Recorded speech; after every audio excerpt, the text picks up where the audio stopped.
ओम नमः शिवाय। हर हर महादेव। स्वागत है आपका हमारे चैनल भक्ति सार 2009 में। आज हम श्रवण करेंगे श्री महाशिव पुराण द्वितीय खंड अध्याय 11 सती के बाल चरित्रों का वर्णन। ब्रह्मा जी ने कहा, हे नारद, एक समय सती ने दक्ष के सम्मुख एक विचित्र चरित्र किया था। उस समय मैं और तुम वहां पहुंचे। सती ने हम दोनों को बैठने के लिए स्वर्ण की चौकी देकर हमारी स्तुति की।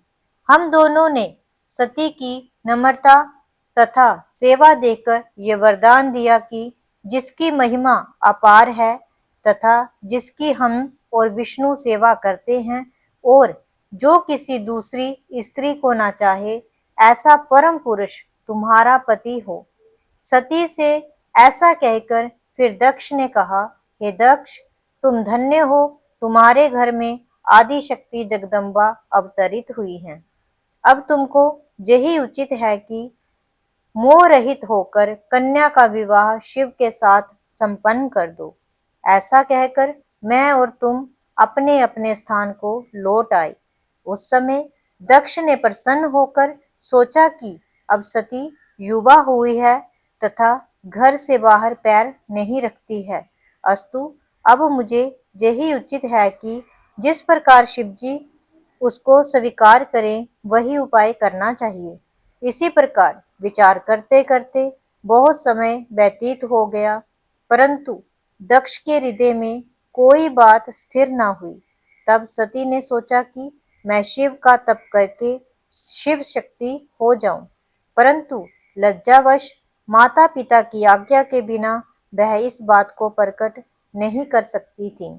अंत में एक दिन उन्होंने अपनी माता से अपनी जे आकांक्षा प्रकट करते हुए कहा, यदि आज्ञा हो तो मैं वन में जाकर शिवजी की तपस्या करूं, क्योंकि वह बिना तपस्या किए मुझसे विवाह नहीं करेंगे और बिना विवाह के तुम्हारा मनोरथ पूर्ण ना होगा।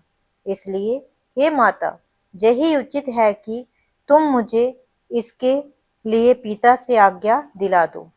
माता ने सती की बात सुनकर दक्ष को बुलाया तथा सती की मनोकामना कह सुनाई। उसे सुनकर दक्ष अत्यंत प्रसन्न हुए। इस प्रकार सती जी अपने माता पिता से आज्ञा लेकर अपनी सखियों के साथ हाटकेश वन में पहुंचकर कठिन तपस्या करने लगी। उन्होंने तीनों ऋतुओं में उसी वन में रहकर व्रत का शुभारंभ किया और पूरी तरह शिवजी की पूजा की। वह कार्तिक में नित्य प्रातः स्नान कर शिव पूजन करके रात दिन शिव के चरणों में ध्यान लगाए रहीं। माघ में स्नान कर शिवजी की पूजा की तथा भीगे हुए वस्त्रों से नदी के तट पर तप करती रहीं और रात्रि को सखियों सहित जाकर अत्यंत प्रसन्न हुई। उन्होंने फागुन मास की 14 को शिवजी की पूजा की तथा उन पर अनेक प्रकार के पुष्प चढ़ाए और रात्रि को जागरण कर चारों पहर उनकी पूजा की।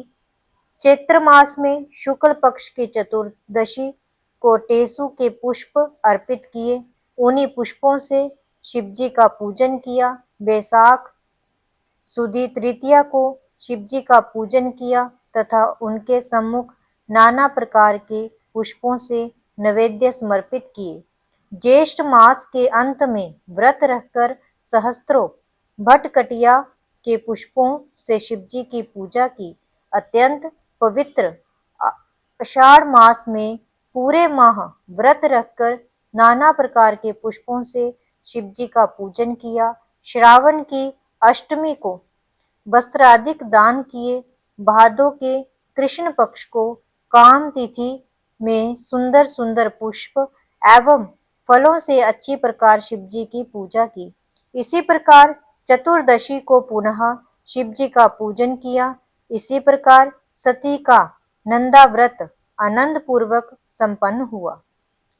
नंदा व्रत पूर्ण हो जाने के पश्चात सती ने प्रसन्न होकर लोगों को बहुत दान दिया और वेद के अनुसार अनेक प्रकार की सर्वोत्तम वस्तुएं एकत्र कर उनसे शिवजी का पूजन किया। ब्राह्मणों को शिव स्वरूप जानकर उनकी भी पूजा की।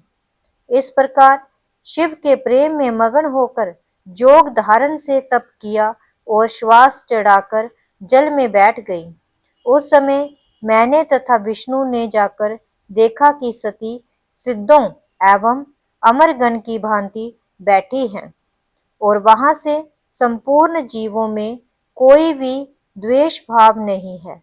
जहाँ तक कि सिंह तथा गो एक साथ रहते हैं, इस प्रकार समस्त जीवधारी शत्रुता त्याग कर वहां प्रेम पूर्वक क्रीड़ा करते थे।